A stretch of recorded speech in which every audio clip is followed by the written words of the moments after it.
ओम नमः शिवाय. परमपूज्य आई लिखित परमार्थ मार्गदर्शन भाग पहिला. गोपाळकाला. गोष्ट 93. लंकाधिपती रावणाची माता कैकशी ही मोठी शिवभक्त होती. ती रोज प्रदोषकाळी समुद्रकिनारी जाऊन तेथे वाळूची पिंडी तयार करे आणि तिची पूजा करून घरी परत ये.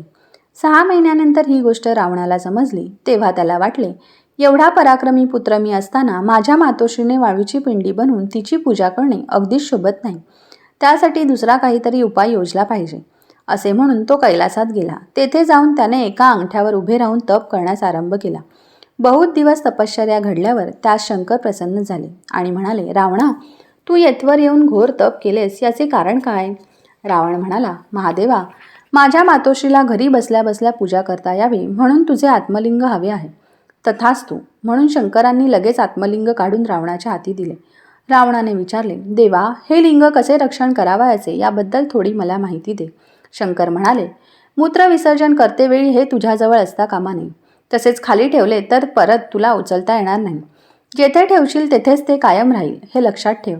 आणि आता जाण्यास निघ. हातात लिंग घेऊन रावण तसाच उभा राहिला. शंकरांनी प्रश्न केला, काय रावणा, अजून काही मागणे आहे की काय? त्यावर रावण म्हणाला, होय. तर मग तुझी अपेक्षा काय आहे ते सांग. असे शंकरांनी पुन्हा म्हणताच, त्रिभुवनात सुंदर असेल अशी स्त्री मला हवी आहे. महादेव म्हणाले, तशी सुंदर स्त्री एकच, ती म्हणजे माझी पत्नी पार्वती. हवी तर मी ती तुला देतो. ते ऐकून रावण खुश झाला. लगेच शंकरांनी पार्वतीला बोलाविले आणि हा माझा भक्त रावण, याला मी वचन दिले आहे, तेव्हा याच्याबरोबर तुला गेले पाहिजे. ही माझी तुला आज्ञा आहे, असे म्हणाले. पार्वती म्हणाली, पतिदेव, मागे माझ्या पित्याने आरंभिलेल्या यज्ञाला मी तुम्हाला सोडून गेल्यामुळे मोठ्या संकटात पडले. त्यावर माझ्या चुकीबद्दल मी प्रायश्चित्त घेतले. तेव्हापासून मात्र यापुढे कधी आपले दिव्यचरण सोडून जायचे नाही, असा मी निश्चय केला आहे. शंकर म्हणाले, मागे मी जाऊ नको म्हणत असतानाही तू माहेरच्या मोहाने गेलीस, म्हणून तुला दुःख भोगावे लागले. यावेळी मीच तुला जाण्यास सांगत आहे, त्यामुळे तीळ मात्रही तुला चिंता करण्याचे कारण नाही. इतके बोलून शंकरांनी पार्वतीला रावणापुढे उभी केली. आनंदाच्या भरात रावणाने पार्वतीला खांद्यावर बसवून घेतले आणि कोणालाही ती दिसू नये म्हणून तिच्यावर शेलाचा बुरखा घातला आणि हातात आत्मलिंग घेऊन तो लंकेचा मार्ग आक्रमू लागला. इतक्यात कैलास पर्वतावर नारदांची स्वारी आली. त्या समयी महादेव उदास होऊन बसले होते. नारद म्हणाले, महादेवा, भक्ताने मागणे मागितल्यावर मागचा पुढचा विचार न करता तथास्तु म्हणून तू मोकळा होतोस. आता चिंता करण्यात काय अर्थ आहे? महादेव म्हणाले, मुने, घडून गेलेल्या गोष्टीबद्दल विचार करण्यात काही अर्थ नाही, हे अगदी बरोबर आहे. पण या गोष्टीचे निवारण शक्यतो लवकर झाले पाहिजे. ते तुमच्याशिवाय शक्य नाही, म्हणून मी तुमचीच वाट पाहत होतो. आता मात्र निश्चिंत झालो. नारद म्हणाले, मी आत्ताच्या आत्ता जाऊन रावणाला गाठतो. गणपतीला गुराखी होऊन रावणाच्या वाटेत गुरे राखण्याची बतावणी करण्यास तू सांग. पुढचे काम आपसुकच पार पडेल. इतके बोलून नारद नारायण नारायण असे म्हणत आकाशमार्गे जाते झाले. समोरून हसत येत असलेल्या नारदांना पाहून रावण मध्येच थबकला. नारदांनी आश्चर्याने प्रश्न केला, रावणा, तुझ्या खांद्यावर काय आहे? रावण म्हणाला, काय म्हणजे शंकराची पार्वती. नारद म्हणाले, अरे खुळ्या, शंकराची पार्वती म्हणजे आदिमाता. ती तुझ्याबरोबर येईल कशी? तुझी समजूत घालण्याकरिता शंकरांनी तिची छाया तुझ्याबरोबर पाठविली असेल. माझ्या बोलण्यावर तुझा विश्वास बसत नसेल तर बुरखा काढून तुझी खात्री करून घे, असे सांगून नारद तेथून पुढे निघाले. त्यावर रावणाने लगेच खांद्यावरच्या पार्वतीला खाली उतरवले आणि बुरखा बाजूला काढला. तोच त्याला अकराळ विक्राळ रूप दिसले. ते रूप पाहताच रावणाच्या आशेला धक्का बसला. तरी त्याला वाटले, आपली तपश्चर्या काही फुकट गेली नाही. जरी पार्वती नाही मिळाली तरी आत्मलिंग जवळ आहे असे म्हणून तो पुढची वाट चालू लागला. जवळजवळ 8 फरलांग गेला इतक्यात त्याचे पोट फुगले.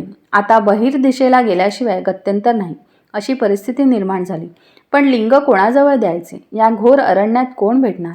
अशा विवंचनेत असता त्याला एक 8-10 वर्षाचा मुलगा गुरे चारीत असलेला दृष्टीस पडला.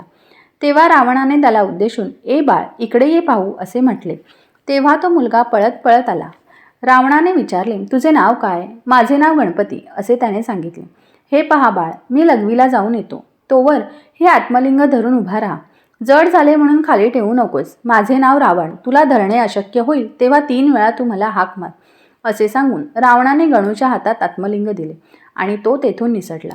ती संध्याकाळची वेळ होती. रावण नित्यनियमाप्रमाणे स्नान करून संध्येला बसला. गणूने रावणा म्हणून हाक मारली. संध्या अर्धवट झाल्यामुळे रावणाला उठता येईना. त्यामुळे जरा थांब म्हणून बसल्या बसल्या त्याने हस्तसंकेत केला. त्यावरून आपले काम साधून घेण्यास हीच संधी बरी, असे म्हणून गणपतीने पुन्हा दोनदा हाका मारून आत्मलिंग खाली ठेवून दिले. इतक्यात रावण आपले काम आटोपून तेथे आला. आत्मलिंग खाली ठेवल्याबद्दल रावण संतप्त झाला. त्याने गणू बाळाच्या मस्तकावर एक जोरात मुष्टीप्रहार केला. तोच तेथे रावणाला गणू किंवा गुरे कोणीच दिसेनासे झाले. रावणाने लिंग उपटण्याचा पुष्कळ प्रयत्न केला, पण त्यात त्याला यश आले नाही.